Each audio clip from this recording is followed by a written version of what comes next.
آپ کے لیے ہم سیرت طیبہ یا حیات طیبہ کا لفظ بولتے ہیں۔ حیات طیبہ کے معنی ہے پاکیزہ زندگی۔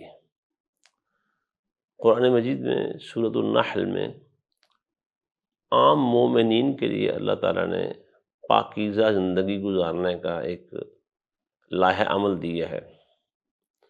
کہ جو کوئی شخص بھی مرد ہو یا عورت ایمان کی حالت میں نیک اعمال کرے اور پھر کرتا چلا جائے تو اللہ فرماتا ہے فَلَنُحْيِيَنَّهُ حَيَاةً طَيِّبَةً، ہم اسے بڑی ستھری، عمدہ اور پاکیزہ اور خوشحال زندگی دے دیتے ہیں۔ یہ تو ہو گیا اہل ایمان سے اللہ کا وعدہ،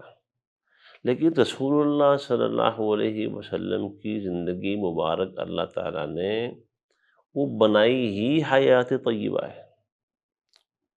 قرآن مجید میں ہی سورہ حجر پارہ 14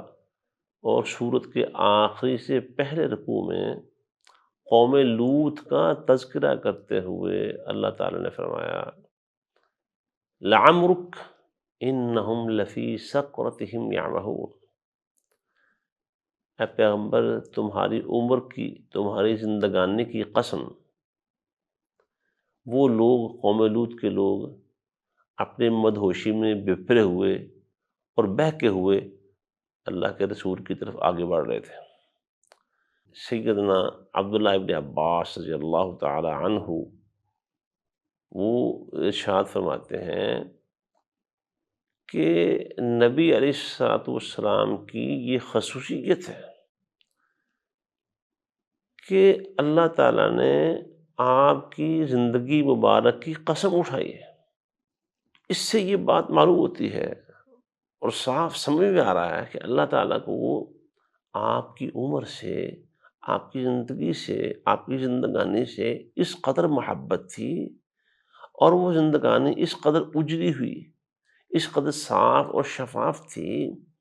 اور وہ حیات طیبہ ایسی تھی کہ اللہ تعالیٰ نے اس کی قسم اٹھائی۔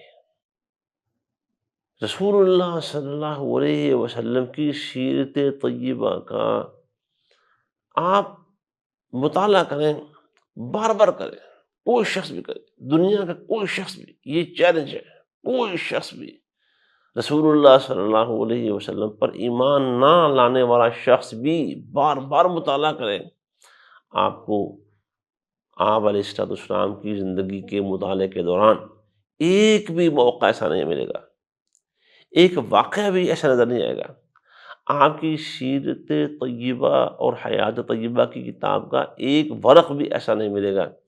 جس میں آپ نے کہا ہو کہ یہ میری بات کسی کو نہ بتانا۔ اس سے معلوم ہوا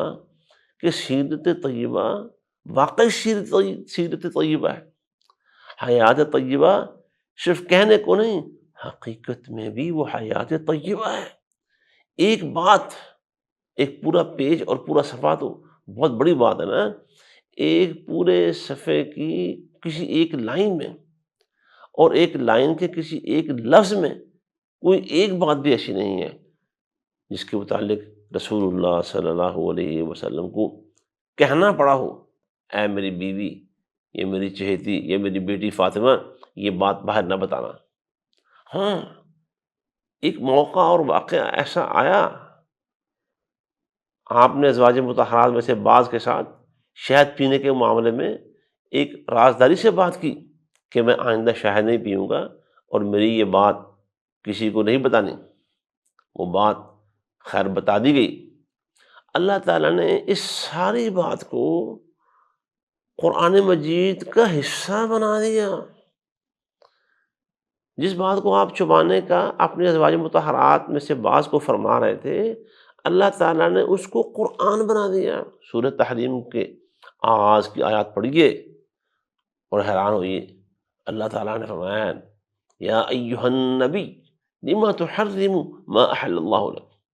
اس سے یہ بات سمجھ میں آتی ہے کہ وہ نبی علیہ السلام جس بات کو احتیاطاً گھر سے باہر جانے پر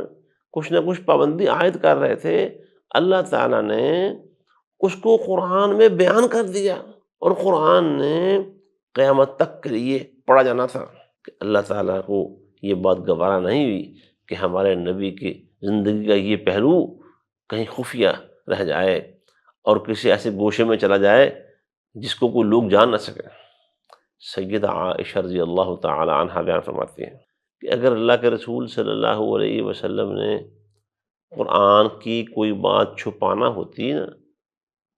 تو سورہ احزاب کی یہ آیت ضرور چھپاتے، وَتُخْفِي فِي نَفْسِكَ مَا اللَّهُ مُبْدِيهِ۔ اے نبی آپ ایک ایسی بات اپنے دل میں چھپا رہے تھے جسے اللہ ظاہر کرنا چاہتا تھا، اور چھپا کیوں رہے تھے؟ وَتَخْشَى النَّاسَ، تمہارے دل میں لوگوں کا ڈر تھا کہ لوگ میرے بارے میں کیا بات کریں گے کہ اس نے اپنے منہ بولے بیٹے کی متعلقہ بیوی سے شادی کر لی ہے۔ واللہ احق ان تخشاہ، حالانکہ تجھے لوگوں سے نہیں ڈرنا چاہیے تھا، کیونکہ سب سے زیادہ اللہ اس بات کا حق رکھتا ہے کہ اس سے ڈرا جائے۔ یہ بھی آپ کی ذاتی اور خاص بات اور وہ دلی کیفیت تھی جسے اللہ نے قرآن بنا دیا۔ اگر کوئی بات چھپانے والی ہوتی تو پیارے پیغمبر صلی اللہ علیہ وسلم یہ بات ضرور چھپا لیتے قرآن میں سے، کیونکہ اس کا تعلق پبلک سے زیادہ رسول اللہ صلی اللہ علیہ وسلم کی زندگی کے ساتھ۔ رات اللہ نے اسے بھی قرآن بنا دیا، اس سے یہ بات بالکل علم نشرہ ہو جاتی ہے کہ نبی علیہ السلام کی زندگی واقعی بڑی اجلی تھی، صاف اور شفاف۔